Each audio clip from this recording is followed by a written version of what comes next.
নমস্কার বন্ধুরা, random click by Priyanka চ্যানেলে আপনাদের সকলকে জানাই স্বাগত। আজকে আপনাদেরকে আমি দেখাবো কিভাবে জবা ফুলের বীজ তৈরি করা যায়। জবা ফুলের বীজ আপনারা বাড়িতে খুব সহজেই তৈরি করতে পারবেন। তার জন্য সঠিক সময় সঠিক পদ্ধতি অবলম্বন করলে আপনারা এটা করতে পারবেন। দেখুন, আমি আমার গাছে জবা ফুলে কিন্তু বীজ তৈরি করেছি। এই যে এর ভিতরে এই যে জবা ফুলের বীজ হয়েছে এবং এটি যখন শুকিয়ে যাবে তখন আমি এটাকে হারভেস্ট করে এর মধ্যে থেকে যে বীজ পাওয়া যাবে তা দিয়ে আমি নতুন চারা গাছ করব।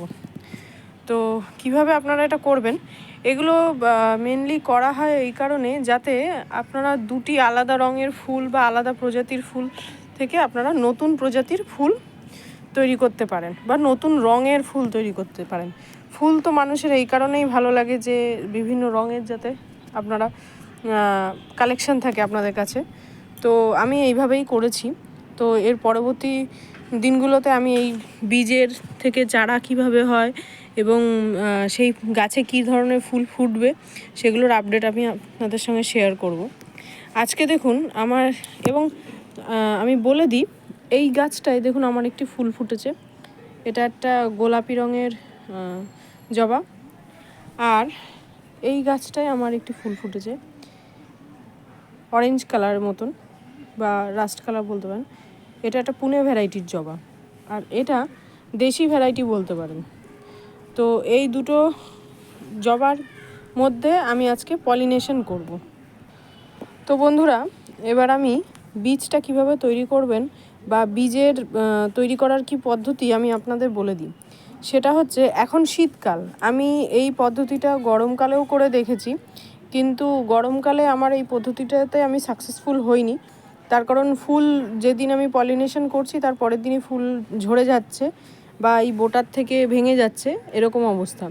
তো আমি বলবো যে আমাদের এখানের যা ওয়েদার তাতে আপনারা শীতকালটিকে বেছে নিন বা বর্ষাকাল, যে সময় আর কি টেম্পারেচার কম থাকে, যাতে ফুলগুলো শুকিয়ে না যায়।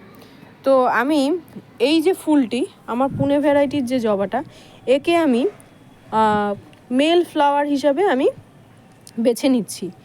এবং যেহেতু আমার এই গাছে বীজ করাটা খুব সহজ, তাই আমি এই গাছের ফুলটিকে আমি ফিমেল ফ্লাওয়ার হিসেবে বেছে নিচ্ছি। তো আপনারা চেষ্টা করবেন, যেহেতু এটা শীতকাল, তো শীতকালে এই পুনে ভ্যারাইটির জবা কিন্তু খুব ভোরবেলায় ফোটে না। তো মোটামুটি আমি দেখুন এখন রোদ্রের মধ্যেই এসছি।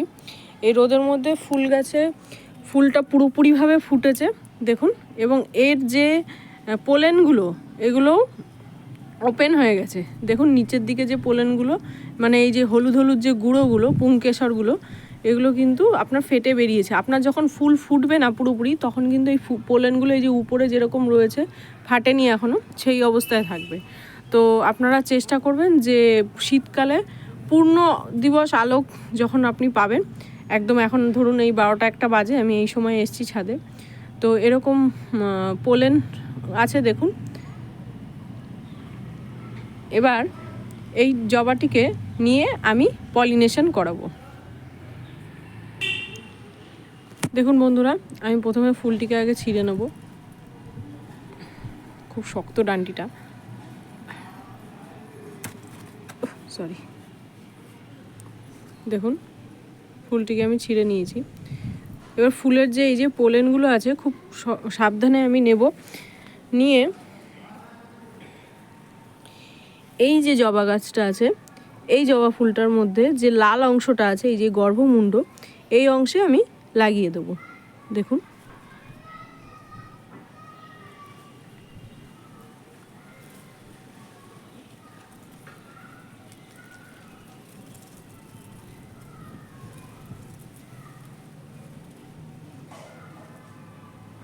এই গর্ভমুণ্ডের মাথার দিকটা বেশ আঠালো হয়। দেখুন গর্ভমুণ্ডের মাথার দিকটা বেশ আঠালো হয়, এবং দেখুন আমার এই গর্ভমুণ্ডের মাথার দিকে বেশ সুন্দর ভালোভাবে পুংরেণুগুলো লেগে গেছে। আপনারা চাইলে ফুলটিকে ঢেকেও দিতে পারেন। আমি এরকম ওপেনই রাখবো, কারণ আমার দেখেছি আমার এমনি রাখলেও হয়েছে বীজটা। তো আপনারা দেখুন এই যে